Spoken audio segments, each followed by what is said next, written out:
Voilà, on est dans Ce n'est pas raisonnable ce samedi matin du 1er novembre, c'est la fête de la Toussaint et j'ai bien envie de continuer avec cette exposition parce que c'est aussi pour là que vous êtes là, Marie-Caroline.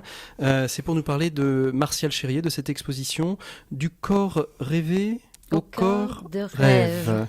C'est très intéressant parce que c'est vraiment... Alors là, j'ai vraiment envie de parler de questions sociétales. Aujourd'hui, la question du corps, et on voit où on ne voit pas, mais sur les magazines, la manière dont sont retouchés les mannequins pour donner finalement un corps qui n'est finalement plus issu de la réalité, qui est quelque chose de rêvé parce qu'on a envie d'un corps de rêve.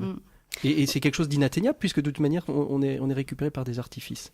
Tout à fait, oui. On est dans une société où l'image du corps véhiculée par les médias est une image complètement idéalisée. Les femmes sont toujours magnifiques dans les publicités, avec des corps de rêve.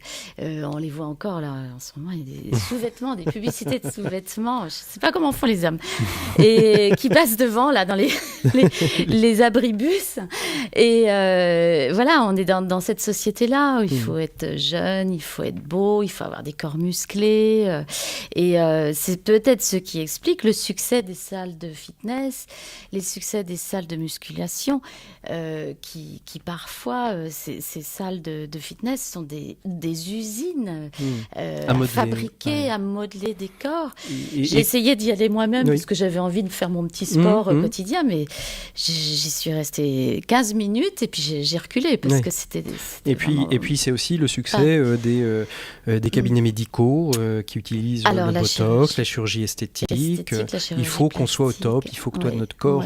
on n'a plus le droit, en effet, à la médiocrité. Et c'est un petit peu, je crois, le cœur de cette exposition de Martial Chérier sur le corps. Alors, d'abord, rapidement, parce qu'il a un parcours assez atypique, Martial Chérier. Parlez-nous un peu de l'artiste, de ce photographe. Oui, tout à fait. Il a un parcours complètement atypique parce que et son parcours artistique est lié complètement à sa vie. Donc, c'est intéressant de savoir que Martial Chérier est le fils d'un boulanger, un boulanger-pâtissier, et que quand il est enfant, il grandit à côté de ce papa et il voit ce levain, cette pâte à pain qui est malaxée, triturée, mise dans le four et qui ressort du four belle, gonflée et belle à croquer, on va dire. Et lui-même est un garçon fluet, souvent malade dans son enfance, et il a un véritable complexe en fait. Il n'aime pas son corps. Et il va vouloir le transformer, c'est ça? C'est ça, un peu à la manière du pain, si vous voulez. C'est très, très intéressant. À la manière dont, de la même façon que son père transforme le pain et en fait quelque chose de beau et d'aimable et de bon à manger, eh bien lui, il va rêver d'avoir un corps dodu comme un chou, c'est lui qui dit ça, et faire... alors lui, il va fréquenter les salles de fitness et de musculation. Voilà. Alors après avoir commencé à faire un apprentissage de boulanger, finalement... En faisant cet apprentissage, donc jeune à 16 ans, il se met au culturisme pour essayer d'avoir des muscles plus importants, pour changer l'image de son corps. Donc son parcours est bien typique de ce qui habite beaucoup d'adolescents, beaucoup d'entre nous.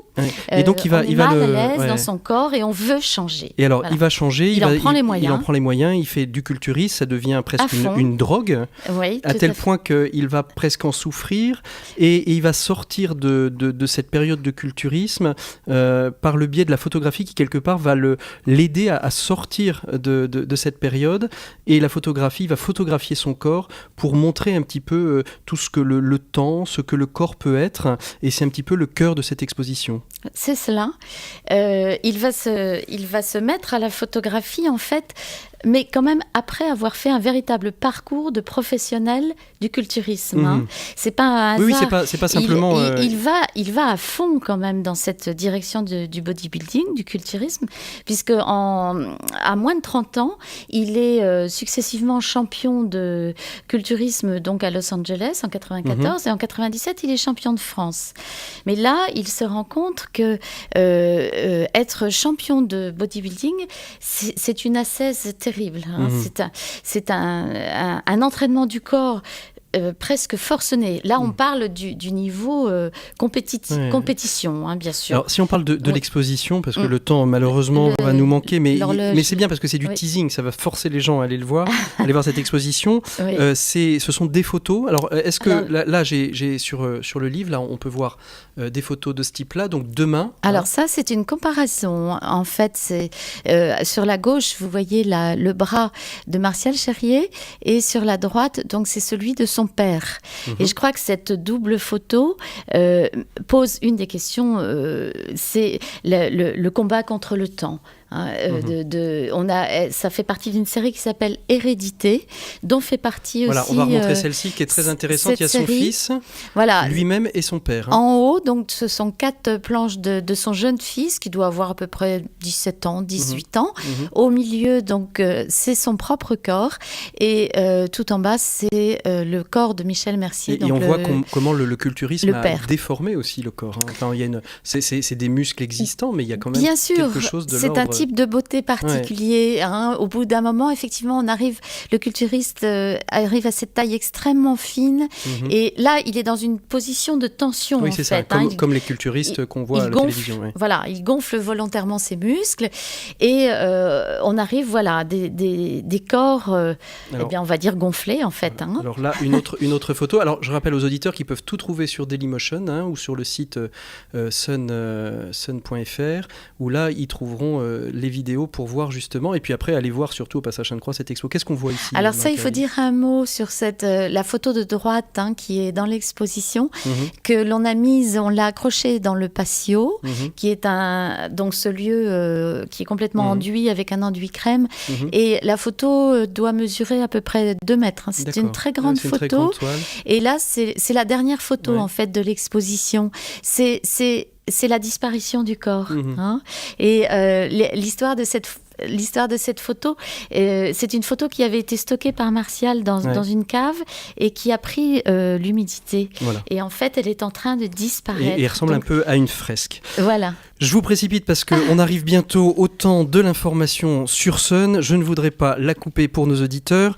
Merci Marie-Caroline Desfrancs, merci de nous avoir présenté le Passage Sainte-Croix, merci de nous avoir donné envie d'aller voir cette exposition. Merci. Elle est jusqu'au 29 novembre au Passage Sainte-Croix, donc vous avez encore un peu de temps. Il y a des visites guidées, vous allez sur le site du Passage Sainte-Croix, vous trouverez toutes les infos. Tous les samedis à 15h. Il y a aussi ce week-end les Utopiales, un bon festival de magie au Théâtre Bonne-Garde du côté de Nantes et de Saint-Jacques. Moi, on retrouve Yvonne Printemps qui nous dit, comme tous les jours et toutes les semaines, au revoir.